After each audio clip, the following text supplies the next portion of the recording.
Good morning, ladies and gentlemen. Welcome to the NFT Morning Show, Tuesday, October 17th. Today, we are going to discuss airdrop season heating up, including the upcoming meme coin and grape coin launches. We're going to discuss whether or not the Utes Bridge was considered a success, and we will be joined by none other than NFT God halfway through the show to talk about the current state of the creator economy on Twitter, on X. Nobody better to discuss that with us on the show, so very, very exciting stuff. Nick, how you doing this morning, buddy? I'm doing pretty well, Pia. Thanks for asking. Appreciate you throwing over this way. You know, the morning has gone decently. I spent most of it in bed. You know, I was reading my news from my iPad, and you know, I feel like it's going pretty well right now. Love to hear it. Absolutely love to hear it.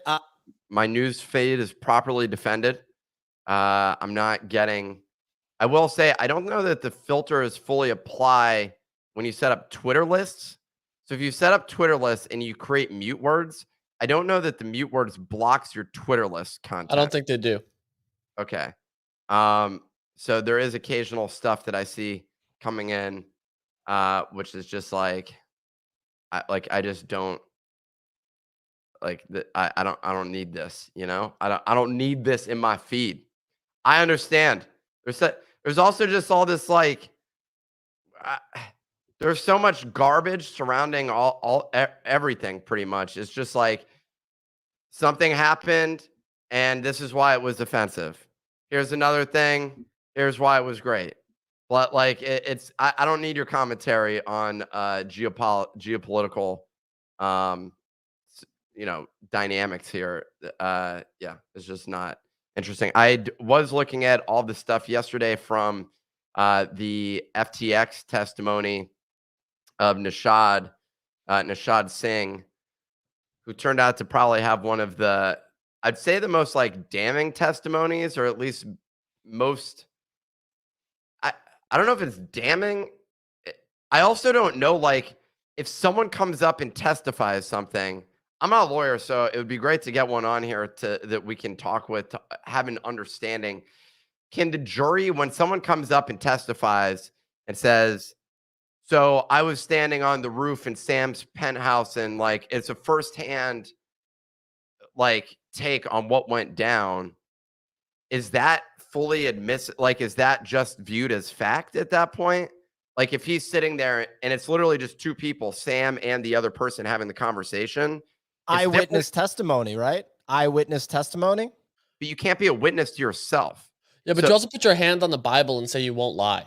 So like there is that whole situation where like you're supposed to be telling the truth, and then it's like up to the jury to be like, is this accurate? It's supposed to, like, dude, I watch a lot of Law and Order, and that's a big part of it. Is like you put your hand on the Bible, and if you lie about that, dude, you just go to jail forever. But it's also the job of the prosecution to trash the credibility of the person who's giving the testimony. So they can say Sam did X, Y, Z, but then they can be like, okay, well, previously, didn't you do this in the workplace? Yeah. Therefore, frame them as like a liar. And then it puts into doubt in the jury's mind that that person might not be speaking 100% the truth. They'll hit you with like a true or false. Did you not be the entire reason Sam's addicted to Adderall? And then the guy has to be like, yeah, no, that was my fault. So I think there are a number of things in here. I mean, obviously the best things are like pictures, photos of text messages that were sent, images of documents that were created, outlining specific scenarios that were like lifted from a seized computer or something like that. That's pretty damning. Emails of that document being sent to another person is another thing. A lot of the messages were sent using Signal, though, with disappearing messages turned on, which means a lot of that stuff was not actively documented. Most of the conversation really revolves around the last few months of FTX's existence, essentially. So, which is interesting. There were a couple of other things which were just fascinating. There's this group called K5 that Sam had invested essentially $100 million in. but what they really do is they provide relationships, like connections to other people. So Sam was at a dinner with Jeff Bezos, Katy Perry, the Kardashians, just like a whole slew of basically like elite who were all at these dining places. And so he came back and he was like, wow, this was insane. You know, maybe he could put together a dinner with us with, Barack Obama, and just started like naming off people that they could access for basically just investing in this firm. I don't know if like this fund actually generates any returns for their owners. Like instead it's like viewed as an investment, but immediately all that money is just gone to the owners of this K5 Capital Group. Yeah, I mean, there's some other stuff that's involved with it, but the other thing that was crazy is, so apparently 90% of the money is going to be returned to everybody in early 2024. So and they're relaunching FTX. That to me feels like kind of put it to bed, like, are you? But they are applying to relaunch it at the end of the year. Like the debtors are like, yeah, no, we're running it back. We're bringing it back. What could possibly go wrong? It's a vintage brand. Wow. I mean, like that. I feel like they should launch it under at least a different name, would be my assumption. XTF. Okay. Regardless, I think like the whole situation is pretty crazy that they're getting 90% back. Clemente, what were you gonna say? You're muted. These guys pretended to put out they tried to put out a Twitter thread and it was just 4 different tweets. They can't do anything right. I love it. Just, hey, they're not lying. 1 out of 4 tweets. It's not 1 out of 4 tweets in the thread. It's just 1 out of 4 tweets. They took the playbook from SBF where he would just tweet 1 letter at a time with no thread, and everyone was trying to guess what he was gonna say. I mean, SBF is just literally crazy when you think about that. The tweet thread that he put out when the whole thing went down, the number 1 parentheses what and all that, the iconic tweet or the infamous tweet, I should say. Nick, yeah.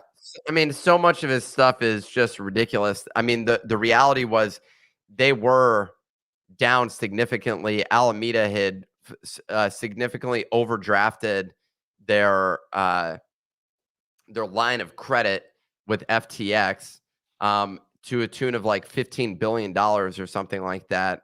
And when so Sam went to the Middle East to raise funds, said when he came back that seems like we're going to be able to raise another $5 billion.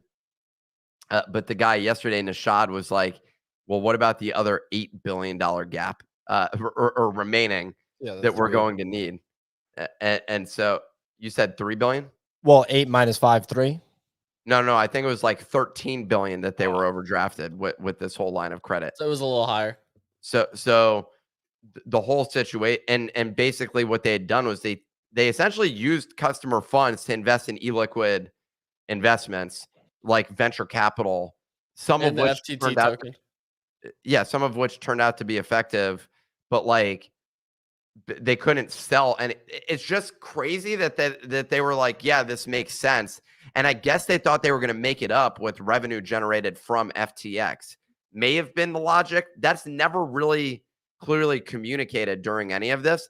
But actually, SBF did say to Nishad, he's like, yeah, we'll just make it up through growth. Like, was kind of his last final position as the company was sort of on death's door, like as things were going down. This is like, I think, September 2022.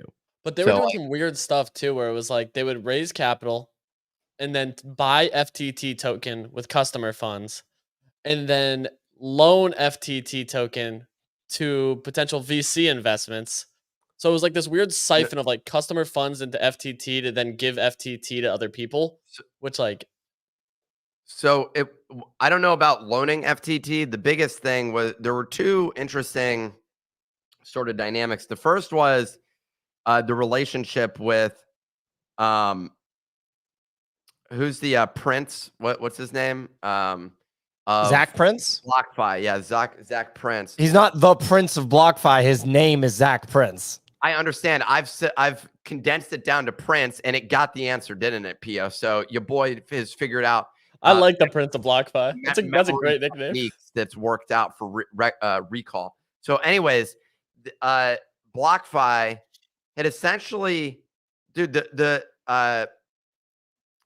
way that they had funded this, and I think the best person that had kind of done this, Carly Riley, had a video last week where she literally just paints the picture of this chart, which is essentially FTX sends money to BlockFi. BlockFi lends money to Alameda. Alameda uses customer deposits as collateral that they send back the collateral to BlockFi, who then takes the collateral and deposits it into FTX. That's where they hold their accounts. So then Alameda can just withdraw against the collateral that they essentially just lent to, or that they just sent to BlockFi. So the way that chart works out is pretty ludicrous. And then the other thing that was being done, and she has this as this, if you look at Carly's most recent video of the media on her account, Clemente, I know you weren't pulling that up, but that's all good. I mean, maybe next time you'll do your job. But the in terms of the other thing that stood out with this was really just sort of the balance machine. I was thinking like balance sheet. I was including Machinsky or whatever involved in this, but just throwing in random syllables out of other words, you know.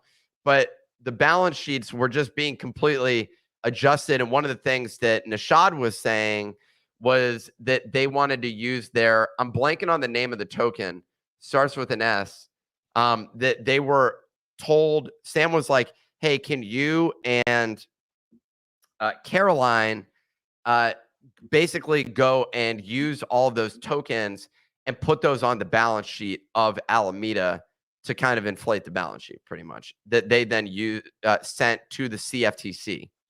So they were using that for government organizations that they were sending these completely made up balance sheets to.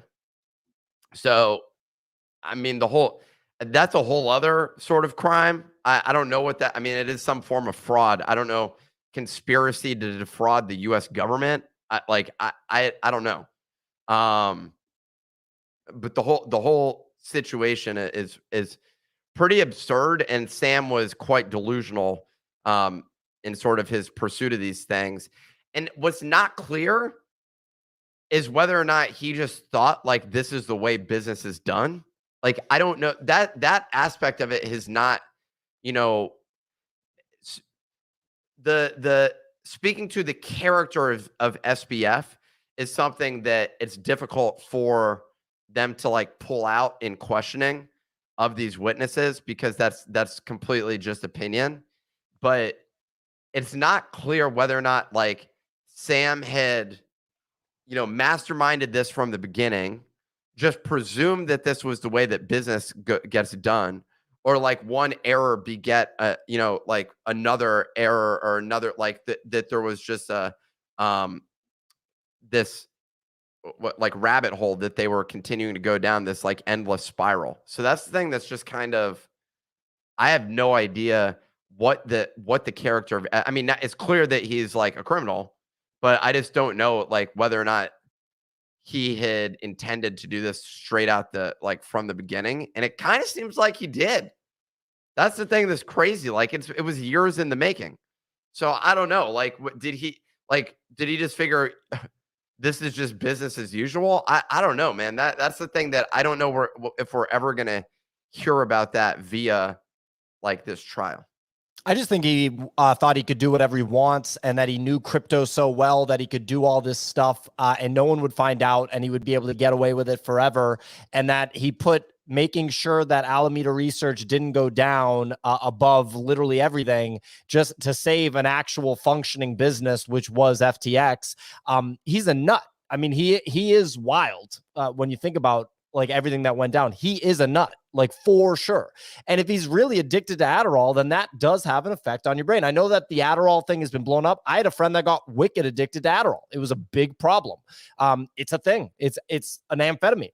So I used to take Adderall, and that shit was incredible. Then I moved on to a non-amphetamine because I was like, oh, I'm gonna die from this. Like it has an impact on your heart, right? Like from Sure. consuming that on a regular basis. But there were a lot of things that were great about consuming those sorts of drugs. Is that certain synapses fire that normally what you're able to make connections that I feel like you normally wouldn't have, and it's really easy to connect the dots from point A to like multi-step associations, which is pretty nice. And I'd assume when you're in a high pressure situation dealing with billions of dollars under management, I mean, given the fact that it was clear that he wasn't like staying physically fit, and despite being a quote vegan, which is like just a complete joke. Yeah, I mean, it seems like the Adderall is the bigger thing. The other thing I just want to shout out real quickly is this Inner City Press Twitter account. This guy is in front of like the UN last night after he's sitting in Sam's court, like in the courtroom. I'm assuming he has other people that like work at these trials. But this guy is just always on the scene. I mean, I just respect a hardened journalist, you know, like scroll down a little bit here, Clemente. I don't need to see his Twitter profile. You can scroll down. There's a little bit of a video here where he's just there he is late at night, sitting in front of the UN. The guy had come from, Sam Bankman's trial. And this guy is just always on the scene, putting in the work to make it happen. This guy, I had not been familiar with this account prior to this trial. This guy's giving you the full transcript, essentially, of the entire court. I don't know how they have figured out to like provide that feed. I literally want to show up just to ask this guy, pay my respects, and then also just be like, how are you pulling this off? Because it's insane what's being done here. This guy just deserves a follow, and it's just raw journalism. Like, it's just raw journalism. It's not opinion. It's not anything associated with it. I have so much respect that this still continues to exist, because this is the type of thing that kind of has been lost as like the internet overtook essentially like traditional journalism.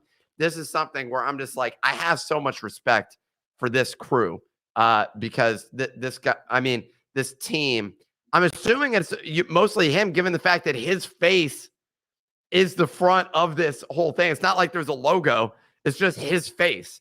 So this guy, I mean, he's got to get off on this stuff. Like this guy is like all about it, and does a phenomenal job. He's pulling up previous quotes of things that they had. There was the last thing I'll say on this, because this has been a little bit of a rant here, but he gave a reference to the coverage of the political donations that were happening, because Nishad was told that the company was just going to dip into their personal accounts to make donations on behalf of them to get around sort of campaign finance laws. And something that this guy said was, it was clear that the recipients knew that this was being done without Nishad's permission, and this was some sort of like standard practice sort of thing, which kind of was implicating whoever the recipients were of this. But it was just straight objectively stated in the way that this guy had it. And then he referenced to another case that they had covered in which this was brought up. It's just so well done. So if there's someone that you got to give a follow, Inner City Press is just hot on the trail and gets note, because it doesn't give sensational coverage the way that every other Twitter account does and that you're rewarded. It just doesn't get the attention that it deserves. But all of the facts are coming out via this place, and it's just that good.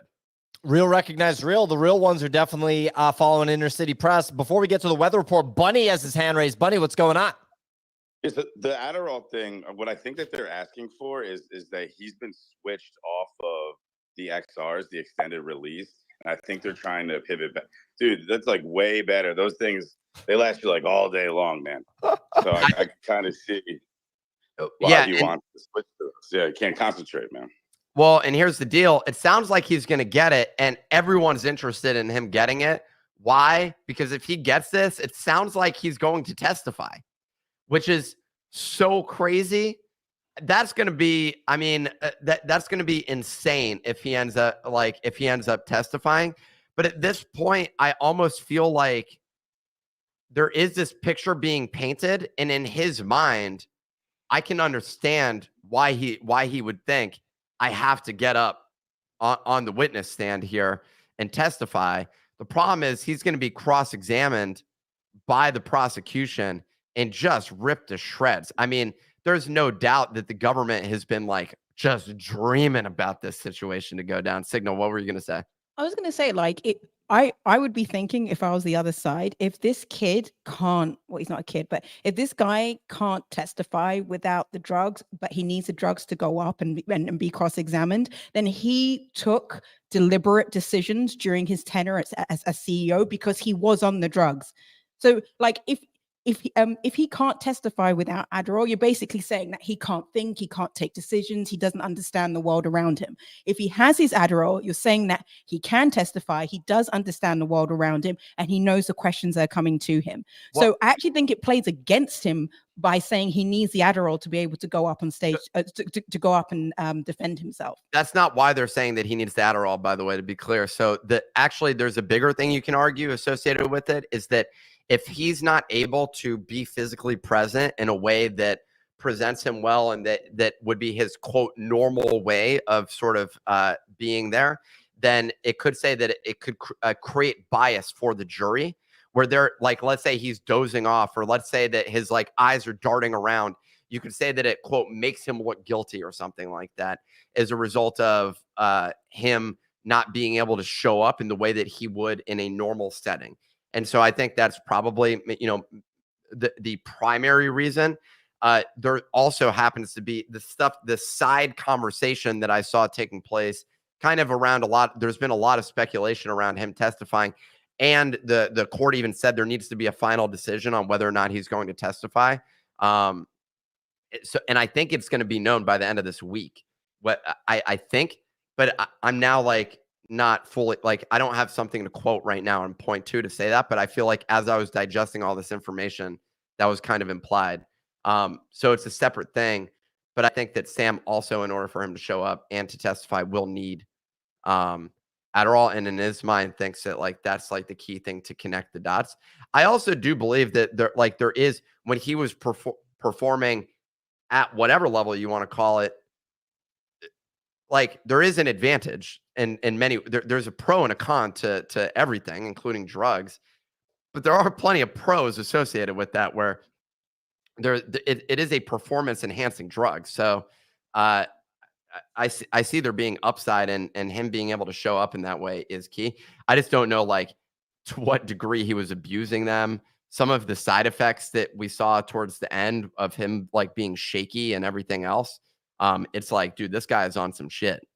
Yeah, I mean, he's for sure addicted to Adderall. In the 70s and 80s, you would call Adderall was a street drug called speed. That was like an amphetamine street drug called speed. And then in the 90s, Big Pharma decided we're going to sell you the speed, and that's when Adderall came about in the United States.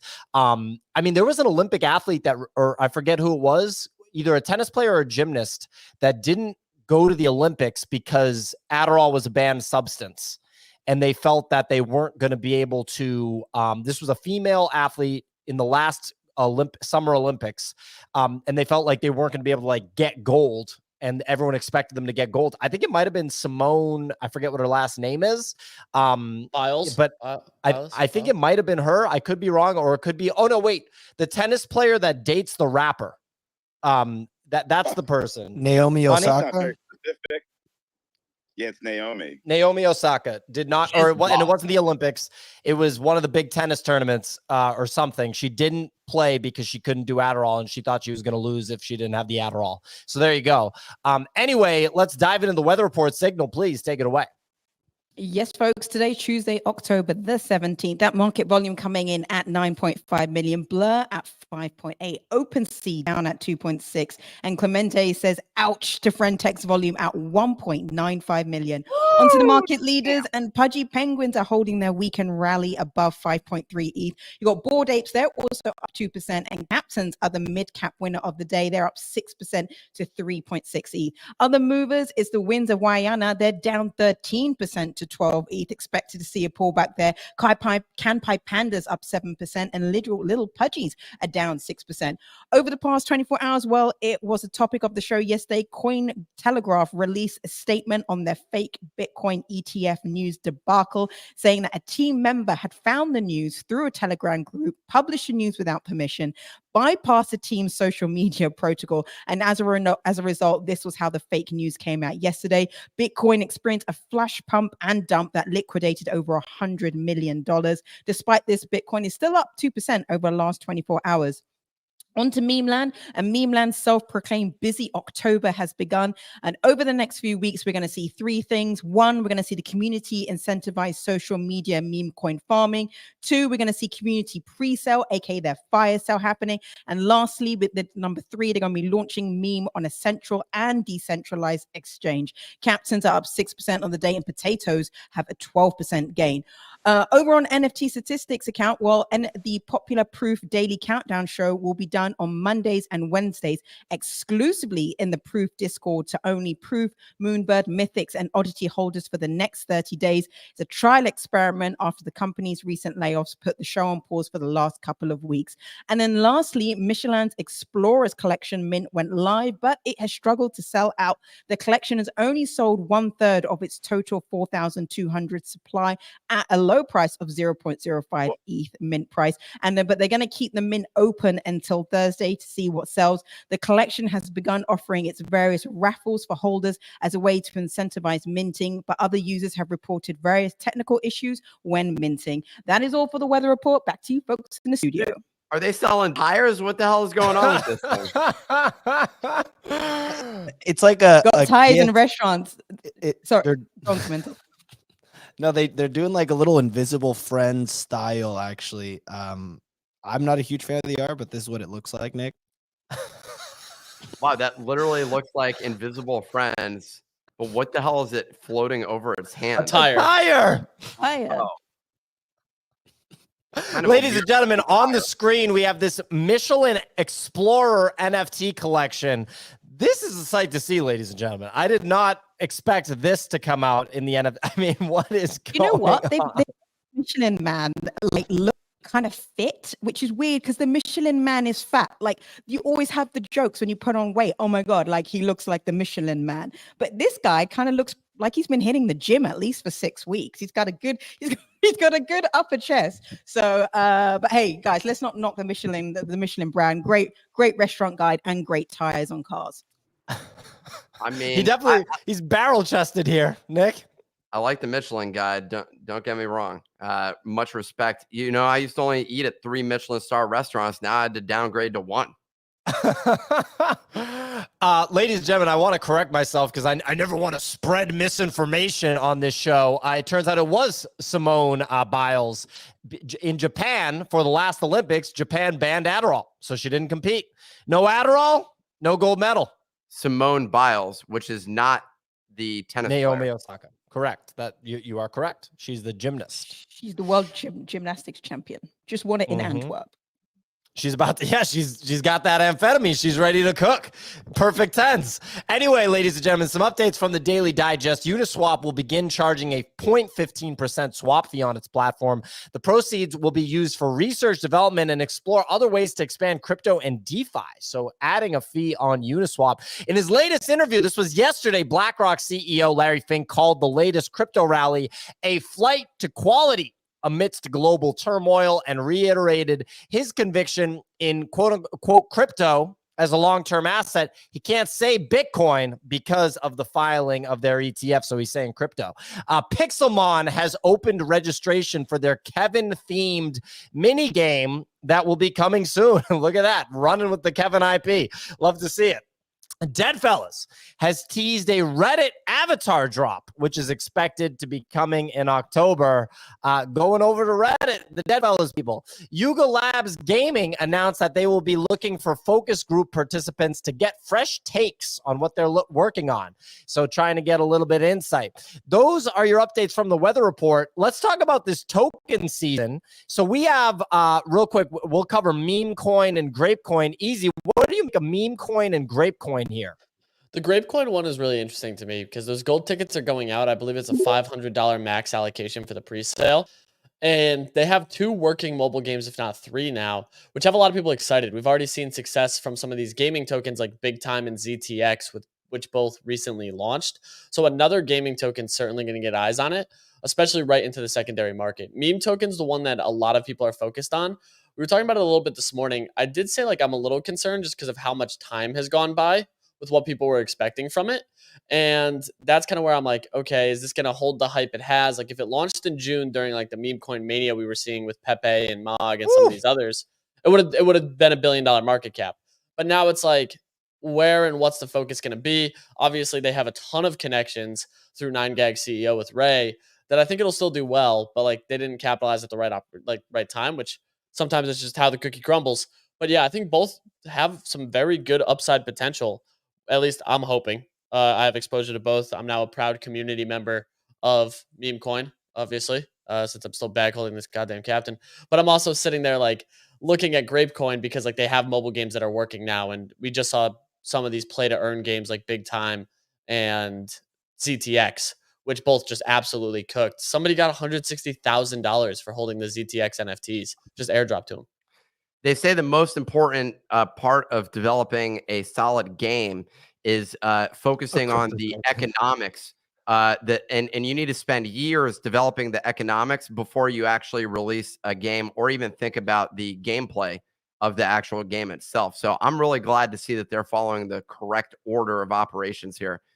Similarly, like I've said multiple times, when you go set up a burger chain, for example, the hardest part is buying a 6-figure NFT to represent your brand. And so that's the order of it. Remember, always buy the NFT before you start figuring out how to, cook a burger. What I will say, Nick, though, is a very interesting thing is there's a video game called Diablo 4. I have not played this game. It's a very, very popular game. Super duper popular Diablo series. Thanks for informing me of it, Pia. There you go. And so Diablo 4 has an item, or the developers of Diablo 4 created a monetary system in the game that the natural evolution, but the players playing the game, over time naturally decided that the money that the developers developed for the game was not the best money in the game, and a different asset in the game that the developers did not expect to be considered money was determined to be money, which is a fascinating monetary ecosystem kind of study right there. Linalden, baby, that's what I'm talking about. Stone of Jordan is the item that became their gold. Go ahead, Nick.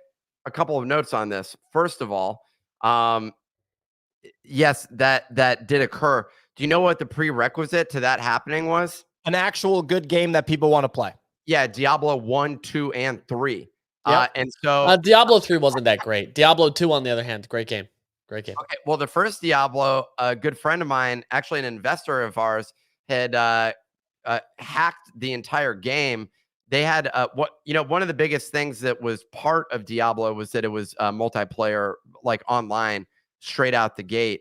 And I remember playing it. That was at the same time that World of Warcraft, or just Warcraft, had come out. And I think maybe Warcraft 2 was what introduced online. I don't know.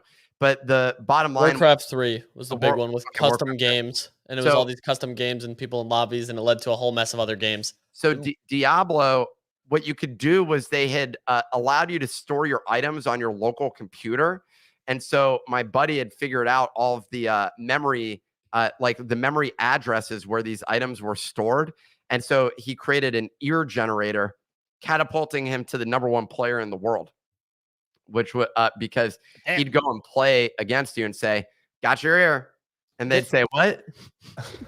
This is our investor that went to MIT. Yeah. Clemente? Yeah, I just have a quick question on the meme coin versus grape coin easy. If you had to pick one as far as a higher market cap, is meme coin a lock for you, or would you possibly throw grape coin in there if you had to pick one? I lean more towards meme than Grapecoin, just because of the audience that they have outside of the US. Grapecoin is on the App Store, playable games, but I think meme coin just has like the culture vibe that typically sends tokens a little bit higher. Culture. Yeah, it's the culture. The Grapecoin one is, I think, going to just end up being a heavy play to earn style thing, which we saw something like ZTX, which ran really, really hard, but they gave a ton of opportunity for people to earn it and basically airdrop millions of dollars over the last like 48 hours. So that becomes much more difficult to sustain, whereas we've known meme coins going 69% to the community, which is what I think that culture side of things is going to lead to a much bigger reward, like risk reward profile here than Grapecoin. Well, I'm sure we'll be talking about both coins in the coming days and weeks. Clemente? No, I was going to say, I was surprised by that ZTX token easy. It got to $150 million market. I mean, it's at it right now, and that's on Arbitrum, right? So if that's getting to 150 million, I'm very curious. I think meme coin goes way higher than 150 million, like way higher than 150 million, fully diluted. ZTX, though, you have to be conscious. It's by this company, Zetepio, which is out of, I want to say South Korea, but they have 40 million monthly active users on their application, their Web 2 game. It's what they pivoted to Web 3 is like a Sims, if you're familiar with the Sims in that game, for Web 3, where it's like, you build a house, you farm materials, build and craft items in game, and those in-game items are what is like the Web 3ified version of it. They had a free play test where people could actually like just play it and get the token. And I saw a ton of like the gaming side of Web 3 and crypto Twitter posting about like how to do it. I completely overlooked it. Missed my allow list, which was 0.03, went as high as 0.7. So like a clean 25x for those that participated. But they've got a actual game and they have an active user base, and those people are now like diving into this because they've done a good job of not like throwing it in your face that you have to be familiar with crypto and NFTs, and it's more just like, here's an expansion. Well, there you go. Look, ladies and gentlemen, we'll be talking more about Grapecoin, meme coin, about the Utes Bridge tomorrow and the rest of the week. There's a lot of meat on the bone of things to talk about in the crypto space right now.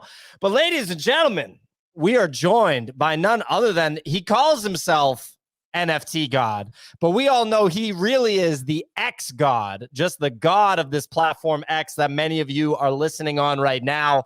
He is the creator of the 1% Better newsletter and now podcast Twitter Spaces. So we're hoping he'll make this show at least 1% better. He's one of the whales on the Whale Tank show or whatever that show is called, NFT God. We got my man. You gotta throw some respect on the Whale Tank show, man. You kidding me? Well, NFT God, it's called more like Killer X-God. Whales. I'm now a TV star. Did you just look up the name of the show real quick there on that pause? Or you just I did forget the name for a second. I saw the pause and was like, oh. Wait, no, I'm like, Whale Tank. Wait, that's Shark Tank. No, this is Killer Whales. Killer Whales is the show that I star on. Ladies and gentlemen, Alex is on the show. The NFT God, more like X God, is on the show. If you're listening on Twitter, I'm sure that there's a large Twitter native audience coming in. All the voices are coming through my profile picture, but if you hear NFT God, that's NFT God. A lot of people get confused a lot of times, but we're really excited to have him on the show.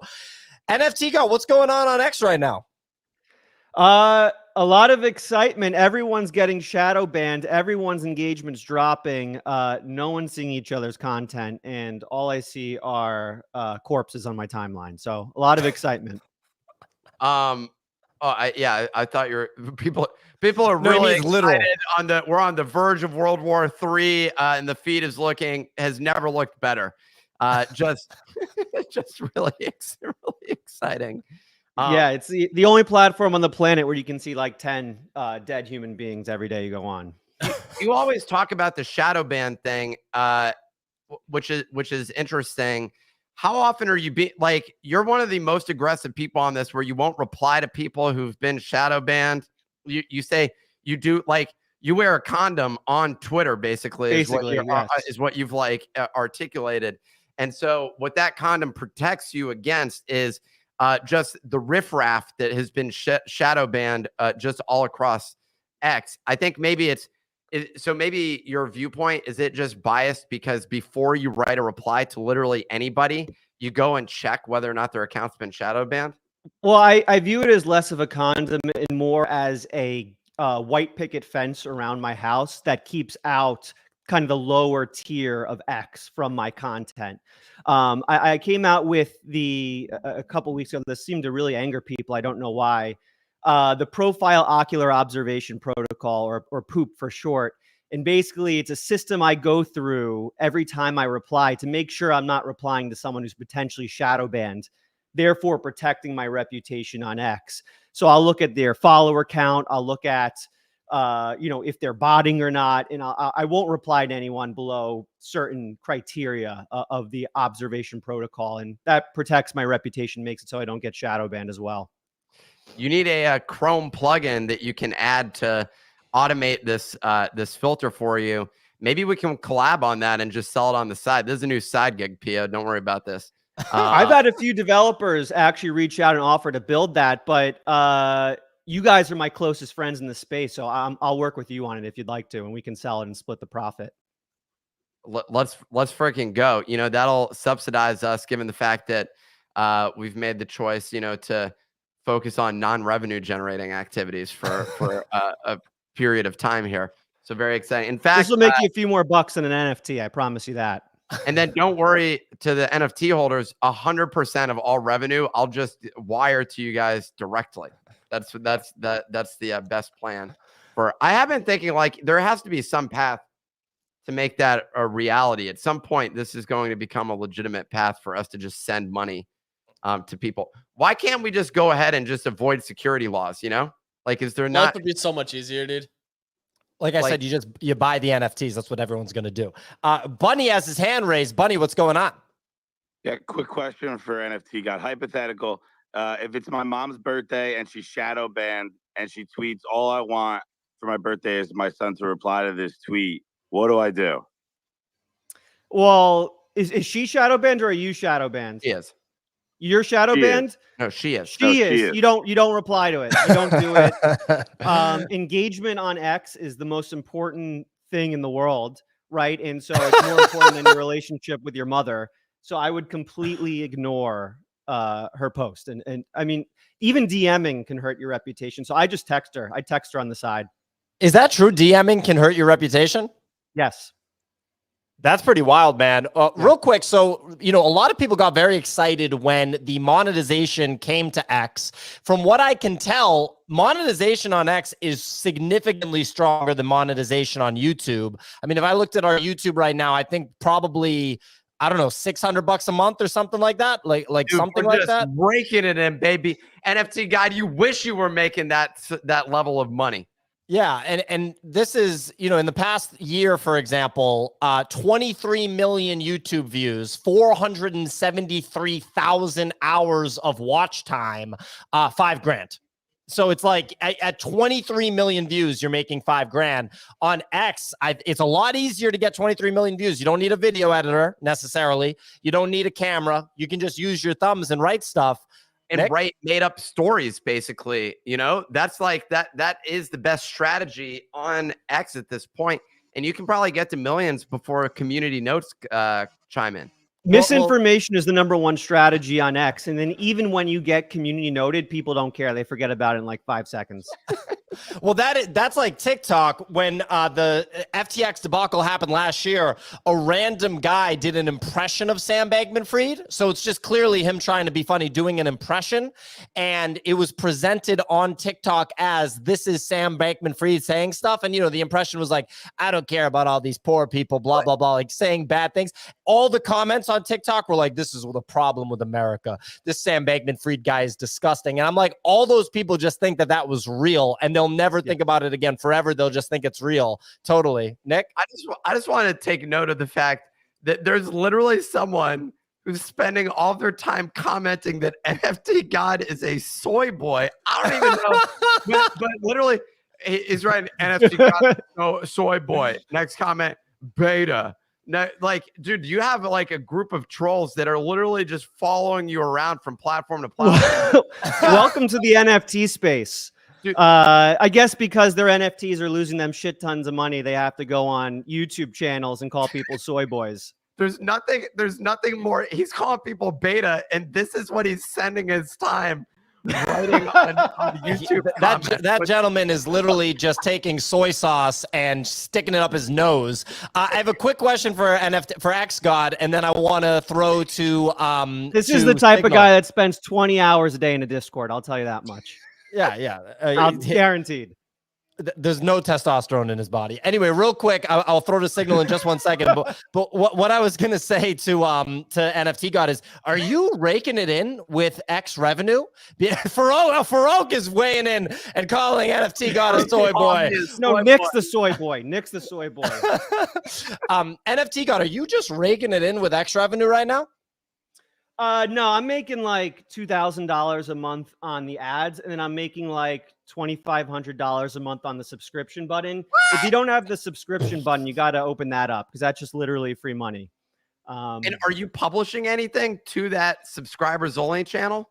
So I was thinking about it, and there's different things you can do. I don't think subscriber only tweets are like anyone likes them. Like there's nothing, I want to put all my best written content in public tweets. Yeah. So I just do subscriber only spaces once a week. And then you can have like personal conversations with your subscribers. You can do subscriber only spaces. Yeah. Which I think is like an actually cool way to use the functionality, because you got to have like personal conversations, get to know people, ask questions. So I do that once a week. What would be nice is if someone subscribes to that though, if we could be like, oh, if you own a Bodago, but there's no way that that's coming anytime soon to X. No, that isn't. You'd have to do it manually. Yeah, but could I add someone that's on there as a subscriber? Like, is that an option? Like, can you add me as a premium subscriber without me paying you? No, I imagine that's going to come in the future, though. A lot of people are asking for it. Well, like gift subscriptions. Like it's on Twitch.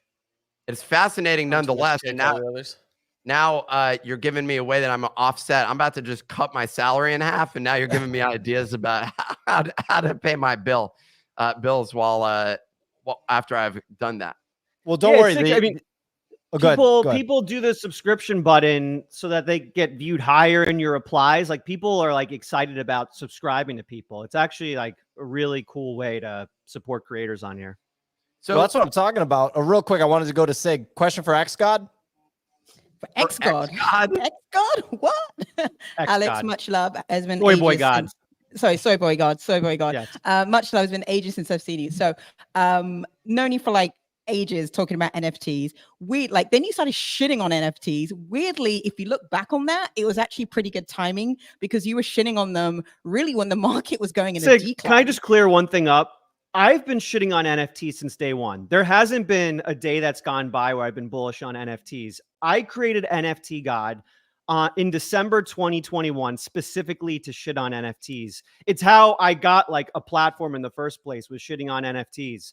Right when it was like the middle of, I don't know if you guys remember, but Nick, you did like a 2 a.m. Space right when ApeCoin released. Like they sent ApeCoin to all the apes. I went on the space at 2 a.m. and everyone's talking about, oh, I can't wait to hold this. I can't wait to. I'm like, no, everyone should be selling this immediately. They're sending it to every ape holder. The market's about to crash. Sell, sell, sell. I was the only one. People shout on me for saying that. I have been bearish on NFTs and crypto since day one. $27. Like I airdropped that 8 and went to 27. I sold at $22, all my ApeCoin. So, Sig, first of all, Sig, great to see you as always. We've had great conversation for a very long time. One of my true friends in the space, Sig. But just to correct you on one thing, I have been bearish. People are like, oh, NFT God, NFTs are the reason why you have a platform. How can you turn your back on us? My back's been turned on you since day one. So, Sid, continue. Real quick. Damn, that's just like knife in the back. You're just coming in. Wait, can I finish my question? Yeah, you can. Before you ask, I just want to say Greek and Restful Space are about to be banned from YouTube permanently. So, like, make a decision whether or not you want to keep wasting your time with these BS comments. Because the next click is banned, like, and it's coming straight from me. So, but you can keep posting it. It's cluttering this thing. This guy is literally just posting soy boy over and over and over again. I appreciate the commitment to the trolling, but if you want to come back, just stop with it. He should actually leave for a minute, go to Merrick Health, get his testosterone levels checked, and then come back. That's what I'm detecting here. Anyway, Signal, please go ahead. Merrick Health, ladies and gentlemen. So, Alex, what I wanted to ask was, you put out a tweet like a while ago saying that you were going to transition from your current profile picture over to your face, which for some reason just caused so much contention. I saw lots of like people coming at you for that. But like, why are you doing it over a 6-month period on X? Like, people consider you like a thought leader on X. Why choose like a long period just to change over to a regular photo? And I think you said you're going to update your name as well. Yeah, so there's a few things there. I am going to rebrand. It's funny how much that pissed people off. Like, you've never seen people on like Instagram change like their profile picture on Instagram, and then everyone's like, oh my God, you changed your profile picture on Instagram. This is insane. But for some reason on X, like that's like the craziest thing of all time. The fact that I'm going to change like my name on it. So I changed my plans around it. I'm going to do it. I'm actually going to do it much quicker than 6 months. I'm just waiting for them to change the functionality where you don't lose your check mark when you do it. So right now, if you change your username or profile picture, you lose your check mark, which like absolutely destroys your visibility, reach, and engagement. And I've heard from people it does it like permanently, like even when they get it back, like their reach is like a small percentage. And if you know me, you know engagement's the only thing in the world I care about. So I don't want to lose that. So luckily, they've announced that if you do the real ID verification, where like you upload your government ID, which I'm sure everyone in the NFT space is going to do, to X, you will soon be able to change without losing the check mark. So once that goes in place, everything's gone. I'm changing. Well, you can front run it if you pay for the $2,000 a month business profile for 1% better. It's 2K or 1K? Is it 1K? I don't know. It's dude. 1K. It's 1K. It's 1K. Yeah. When's Still that insane. coming? So when paying $1,000 for a square PFP makes any sort of financial sense, which I did the math, I need to make like $1 million of revenue a year to warrant paying $1,000 a month to change my PFP. So I'm not doing that. I'm just waiting for the functionality change. But in the meantime, an added bonus is I get like 20 replies a post on, hey, I thought you were going to change your PFP on every post I put out. So just a little added engagement on every post. Are you comfortable sharing your impression numbers? Because I feel like they must be crazy high. Yeah, I'll share that. Let me go in my. You easily got like 100,000, dude. I bet. Yeah, I feel like you probably have at least 100,000, bro. In like on what time period? The last 5 minutes? The last 5 minutes. Yeah, that actually probably is 9 minutes. That might be a time period. What do we got, NFT God? We got 2 million in the last 7 days. And then let me go to my. Oh, did they take away the advanced analytics? It's down right now. It's been down for like 3 days. Oh, so I can only give you the last 7 days off. Oh, wait, access your post analytics. Let's see what happens when I click this. 10 million over the last 28-day period. We were at like, I think 40 million that month. Elon was replying to everything I put out, which is pretty good. So, I mean, I guess if being a soy boy means Elon replies to me, then I'm happy to be a soy boy. Restful Space. How many tweets are Elon replying to you, Restful Space? Not very restful. He doesn't know how to read. Real quick, that is a big problem, actually. A lot of people don't know how to read, and so they're never going to be able to build up a Twitter presence.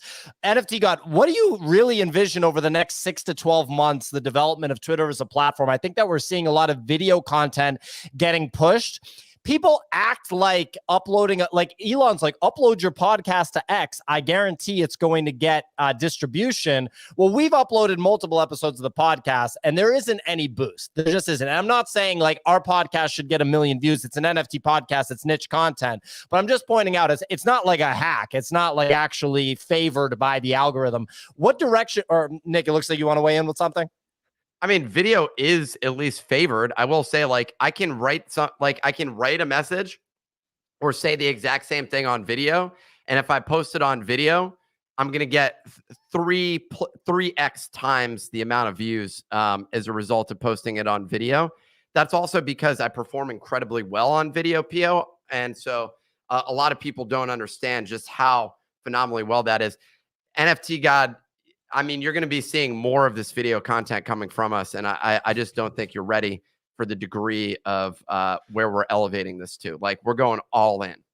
That's not a joke. It's going to be a kick in the door, kick people in the nuts situation. It's going to happen. I'm going to people's houses and kicking them in the nuts with my videos. So you guys are going all in on video on X. That's the plan.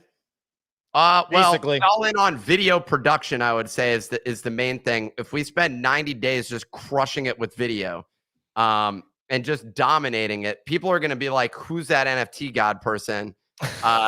Like they're gonna be so confused because we're gonna just call it the takeover.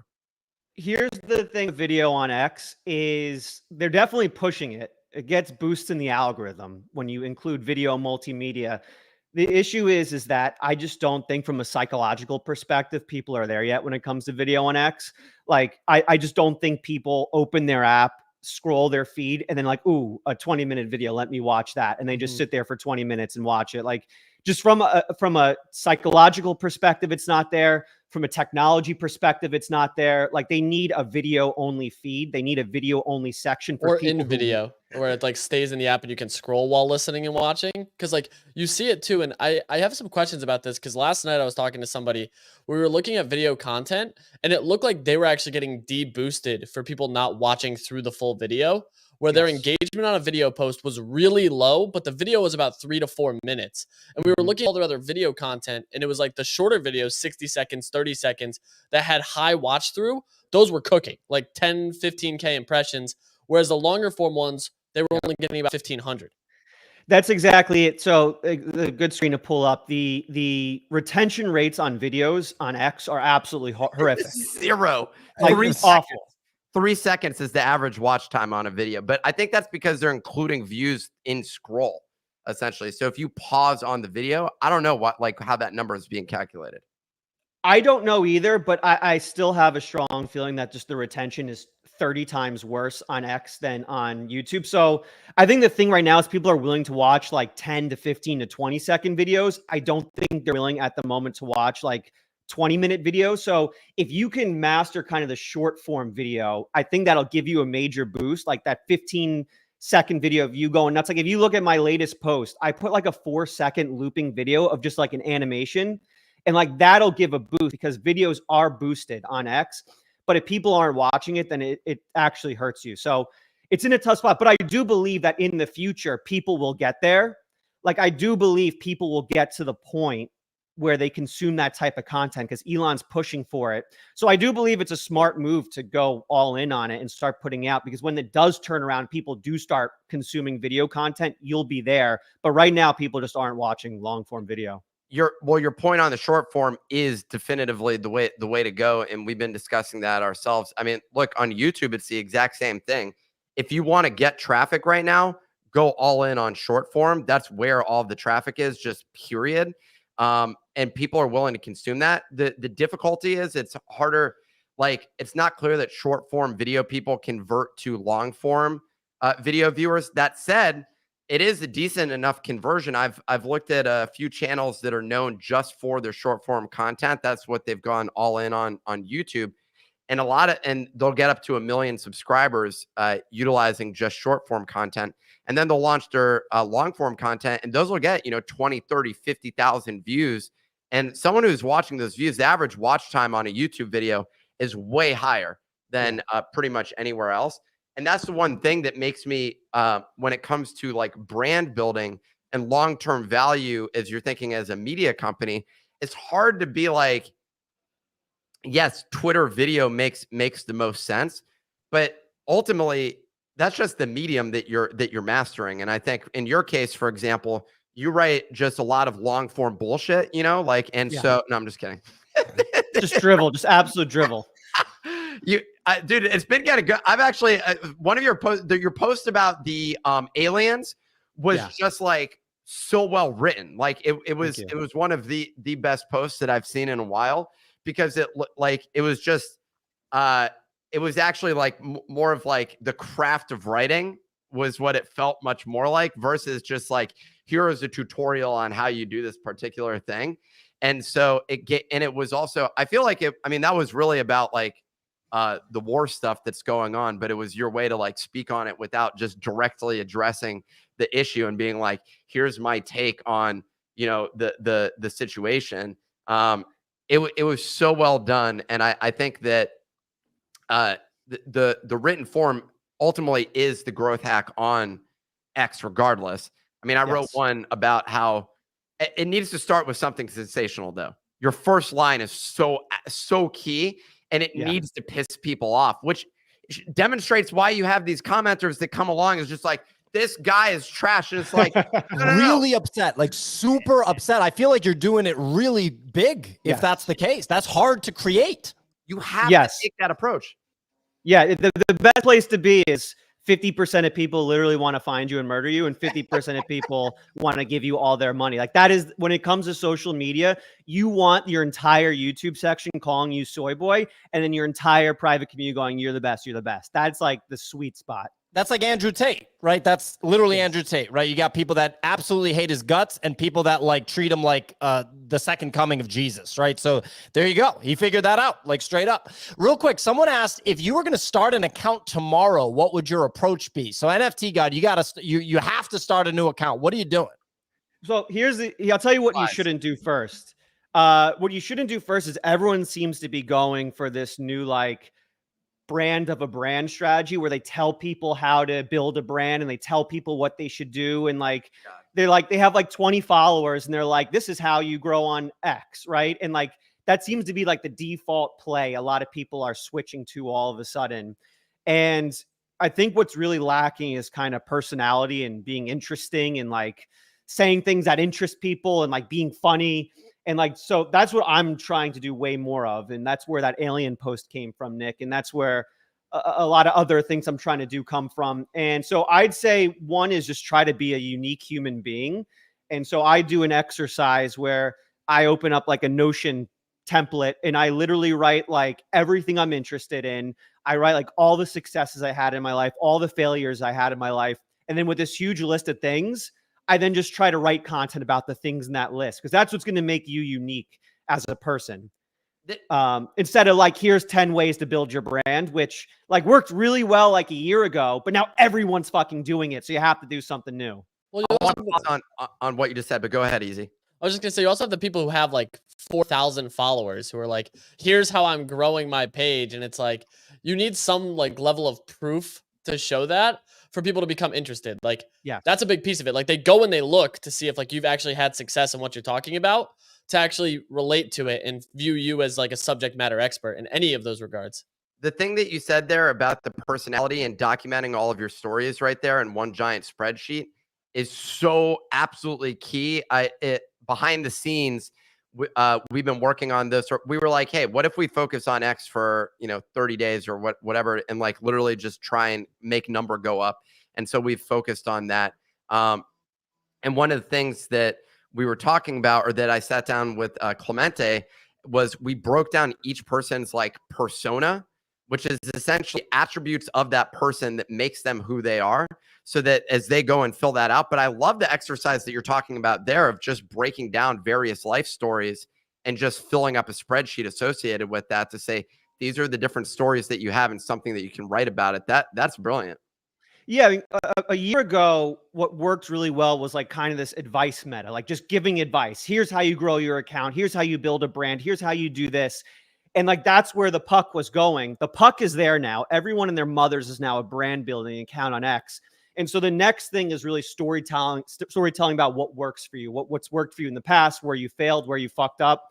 And so that exercise of figuring out, like, especially for you, Nick, someone who's been in the business space for a long time, who's had tons of successes and I'm sure tons of failures, like you just writing like a long form post, not too long, about how you made it in the blogging business or whatever you were doing, like that would fucking slap. I don't mean a name drop here, but I was talking to Mark Cuban a month ago and I was telling him, listen, you got to start writing about, like, you've invested in like 400 different companies. Just write about each individual company, like write about how it worked out, what you saw in those companies, how you invested, and just write that story. I guarantee you each one get 10 million views. We'll get 10 million views impression on every single post. Like, just write about experiences you've had in the past. So if I'm starting from day one, I'm doing that. And I promise you'll stand out amongst all the bullshit on the timeline.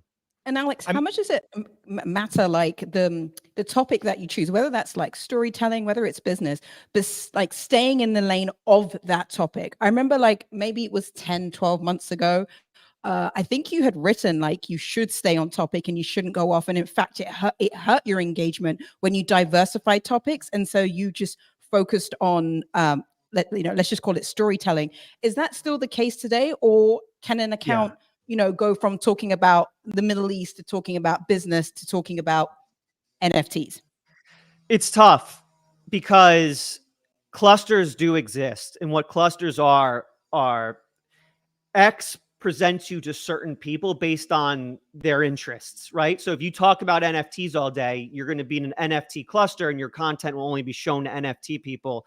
The example I like to use is there's this left-leaning political account named Brian Krasenstein, and he talks about left-leaning politics all day, and he gets millions of impressions 1,000 times a day on every, and then he'll like try to stray out of that, and he'll post like breaking news, X just did this, and it'll get like 10,000 views out of nowhere. Like he'll get millions, and then 10,000 because he's exclusively in like this left-leaning political cluster.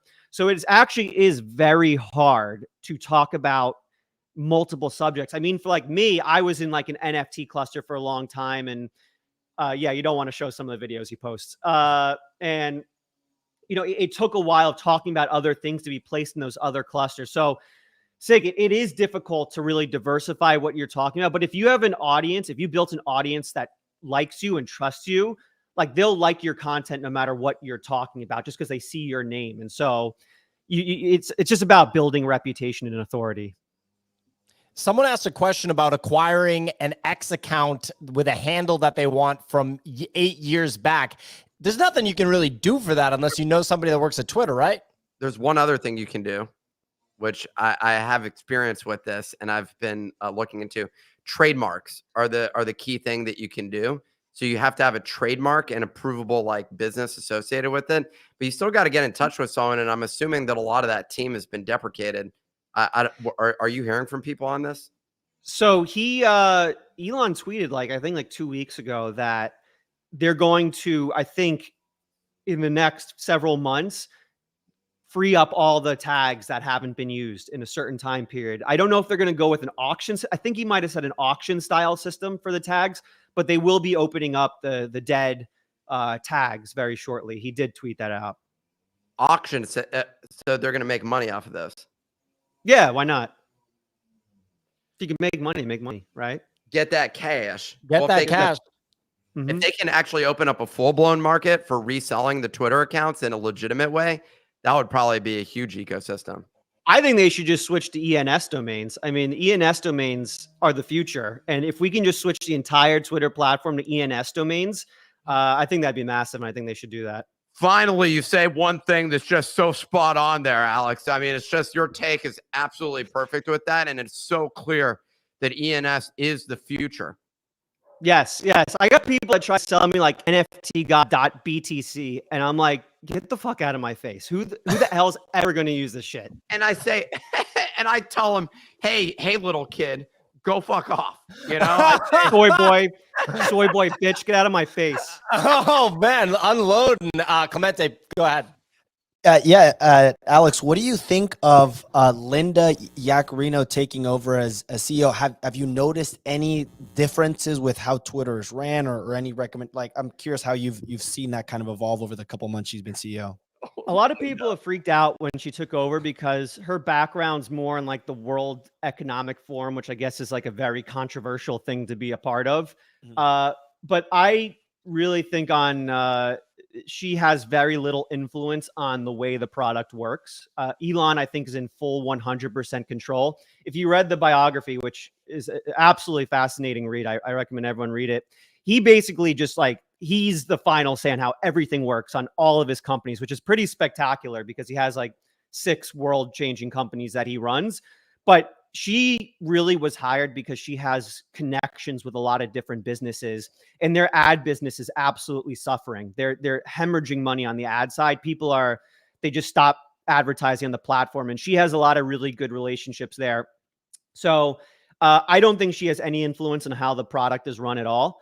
I think that's completely Elon's decision. Like, he has direct access where he's himself banning people. Like, he just logs in and goes, this person's banned, this person's unbanned. Like, he's literally controlling it from the top down. So Linda, I think, is completely there to build relationships with other companies. Well, there you go.